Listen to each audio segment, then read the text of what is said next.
Okay, पहिला दिवस आहे त्याचा. हे ते नावी समाजाचे आहे की आम्ही वारीक वारीक करू कटिंग बारीक.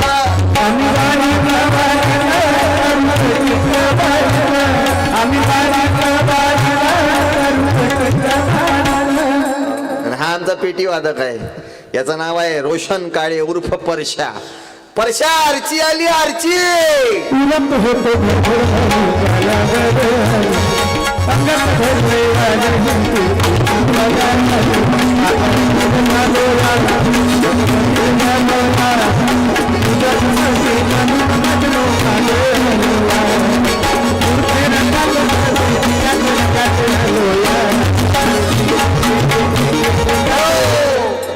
कसं रांडूकर भडकते रे.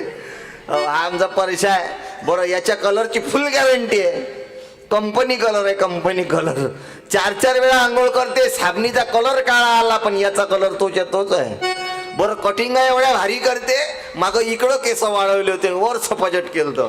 असं वाटे या डोक्यावर काय मोदी साहेबाचं हेलिकॉप्टर उतरायचं आहे का रे. आता इकडून बारीक केलं ना, मनात खोपा मारला. याच्या खोप्यात जर एखादी कोंबडी घुसली ना, 3 पिल्लांच्या अंडे दिल्याशिवाय निघत नाही गड्या. हा ओके आहे. हसत राहते 10 वेळा. काही म्हटलं त्याला शिवाय द्यायचं तरी दात काढते माट्यासारखा. ओके आहे. परवा याचा आजा मेला. मग बाबू, तुझ्या आजा जेव्हा मेला तर तुझ्या बापाला मेल्यावर तुझ्या आजाले सोबत काय दिलं होतं रे? केस. काय नेलं तुझ्या आजानं? केस. केस. नेऊन बुड्यानं नेलं काय तर केस. आपणही देऊन बुड्याला देतो काय तर केस. घ्या मिसरूडची ह्यानं काकीतले घ्या बाबा केस. 5 लफडे केले तुझ्या आजानं, नाही बरं, 5 लफडे केले. त्याच्याने 3 लफडे सापडले तर कापशीच्या चौकात बुड्यानं मार खाल्ला बे. पण मेल्यावर बुड्यानं नेलं काय तर केस. आपले लोक लय हुशार आहे ना, देऊन बापाने केसच देते. एवढंच जर ते बापावर प्रेम होतू येऊन राहिलं, एखादा हात देणं बे बापाले, एखादा पाय देणं बापाले, एखादा डोळा देणं बापाले. कारण आपल्याला माहित आहे, हात दिला तर डबल येत नाही, पाय दिला तर डबल येत नाही. केस जाऊन जाईन कुठं 1.5 महिन्यानं पुन्हा जागे येते, पुन्हा येते म्हणून देते. अरे जिवंतपणे माय बापाले खाऊ घालत नाही रे मेल्यावर ते. तुम्हा बुडेले सांगून देतो शांताबाई. ओ शांता बुडे, ओ शांताबाई, मला एक समजत नाही हो तुम्हा बुड्याचं म्हाताऱ्यासोबत म्हातारपणी काऊन खटकते हो? नाही, तुमचे झगडे म्हातारपणातच काऊन होते? जवानपणात एकाच स्कूटीवर असे बसले ना लुनावर. मैं तुम्हारे दिल में रहती. आता विचारा बुडीले, तो बुडा कुठं आहे? ते म्हणते मा बुड मोठ्या पोराकडं खाते, मी लहान्याकडं खातो. मारीन गुद्दा पाटकाडावर बुडीच्या. तुम्हा बुडेले सांगून ठेवतो, सुने समोर आपल्या नवऱ्याला वाईट बोलायचं नाही. सून दिसली की नवऱ्यासोबत गोड बोलायचं, मनात आवाज द्यायचा, अजी चहा पिता का जी? आपणही देत नाही, बुडही मागत नाही, पण म्हणावले का मरू दे तिकडं. जाणून बुड्याला म्हणत सुने समोर, ओ पोहे खाता काय? आपणही देत नाही, बुडही मागत नाही, पण म्हणावले का जाऊ दे मरू दे. जाणून बुड्याला म्हणत सुने समोर, ओ पार्ले जीव देऊ का 20-20 खाता? आपणही देत नाही, बुडही मागत नाही. लागत तर घरात नेऊन बुड्याला 2 दणके मारा, पण सुने समोर वाईट बोलू नका. आणि सुनाली सांगून ठेवतो, जेवढ्या सुना बसल्या सुना सुना कान देऊन सुना. बापाच्या घरून 3 टाटल्यान 4 चमच्याने शानपणा करतं का होतो? तुला काय अधिकार आहे सासू सासऱ्याला बोलायचा? माय बापाची सेवा केली तर ही सासू सासऱ्याची सेवा करा. माझ्या भावाला विनंती आहे, इथेही ज्याच्या बापाचं वय झालं असं जिवंतपणी माय बापाला खाऊ घाला. जिवंतपणी लाता मारता, मेल्यावर तेरवी करता. तेरवीले मोठा मंडप, मोठा स्टेजवर लाल कलरची महाराजा खुर्ची, आणि खुर्चीवर म्हाताऱ्याचा असा पायतानी फोटो. जसं काही बुडं ग्रामपंचायतले निवडून आलं कर फुल मतानं. आणि त्याच्या फोटो समोर 3 अगरबत्त्या, 4 लाडू, बुंदी, खीर, आणि त्याच्या समोर लोक पंक्तीत बुंदी दाबते. आणि ते बुड त्या फोटोतून पाहते, अबे बिना साखरीचा चहा पाजून मारलं बे, नाही भूत बनून छात्यावर बशीन तर. तो एक सण तो अलगच आहे. त्या सणाले कोण सगळ्याचा बाप कावळा होते. कोणता सण आहे रे तो? अकर्पक. त्या अकर्पकाले कोण सगळ्याचा बाप कावळा होते. मा गावात कार्यक्रम होता, मला म्हणे महाराज अकर्पक आहे, जेवण करायला जा. म्हणे मा बाप कावळा बनवून येणार. मी म्हणतो सगळ्याच्या बापानं कावळाच काऊन बनाव? कोणाच्या बापानं मिठ्ठू, एखाद्याच्या बापानं तितीर व्हाव, कोणाच्या तरी बापानं घुबड व्हाव. बापा मा गावात कार्यक्रम होता, मला बोलावलं. म्हणे महाराज जेवण करायला या. आता 12-1 वाजता गेलो. त्या घरमालकानं स्वयंपाक केला, सगळं नैवेद्य त्या डोण्यात भरला आणि डोना असा घरावर फेकला. म्हणे काव.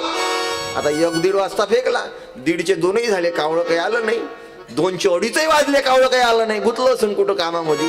5 वाजले कावळं काही आलं नाही. आणि शास्त्र असं म्हणते का जोपर्यंत कावळा खात नाही तोपर्यंत आपल्याला खाता येत नाही. मी उपाशीच बसून तो कावळा 5:30 वाजता उडत आला. आणि घर मालकानं सांगलं म्हणे महाराज या कावळ्यानं जर या डोण्यातला नैवेद्य खाल्ला ना समजून घ्या म्हणे मा बाप होय. आता तो कावळा आला, त्यानं 2-4 शीतं खाल्ले. तो घर मालक म्हणे महाराज हे माझा बाबा आहे. म्हणलं गॅरंटी हा तुझ्याच बाप आहे काय. बरं ते कावळे याच्या घरी जेवलं याचा अर्थ तो त्याचा बाप झाला. पण ते कावळे एवढं नम्री निघालं काका, ते याच्या घरी तर जेवलं शेजारच्या घरी हात सफा केला. म्हणलं या दोघांचा बाप एकच तर नव्हता बे.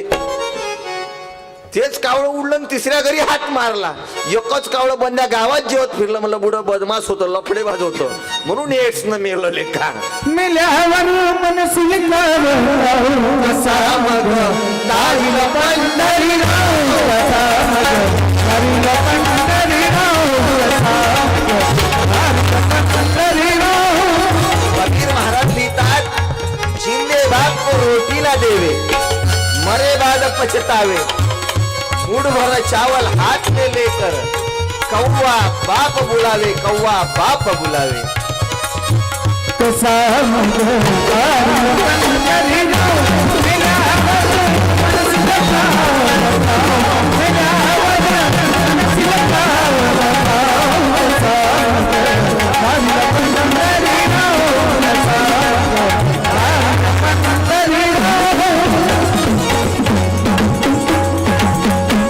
भारत माता की.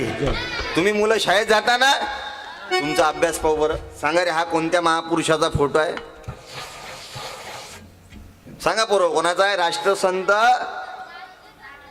तुकडोजी महाराज. बरोबर. तुमच्या गावात सामुदायिक प्रार्थना होते काय? नाही होत काय?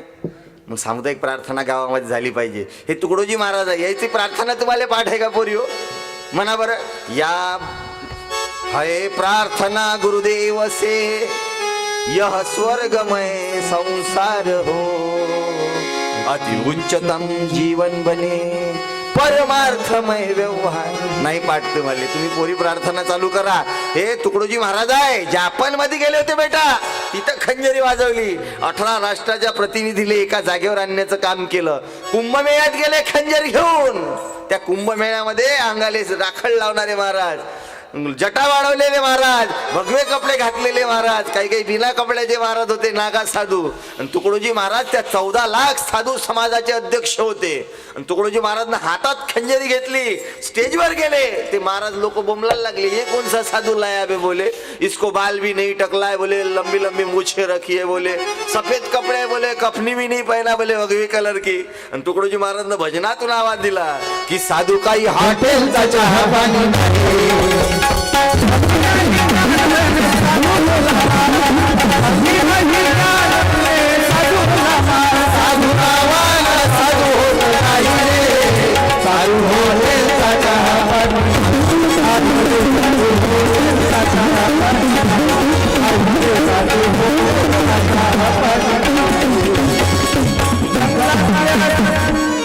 लंब नको घेऊ आपण. काय रात्रभर मुक्कामी आलो का कानगावामध्ये?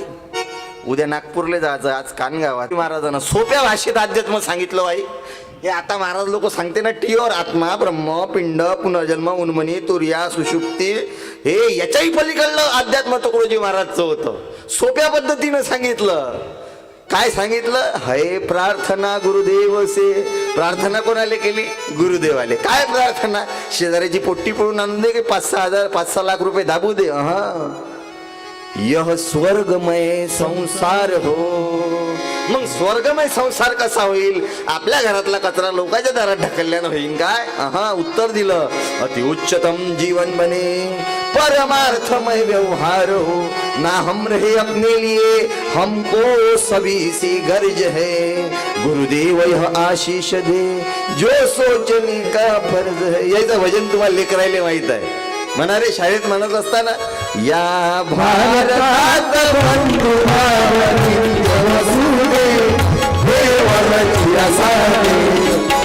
सर्व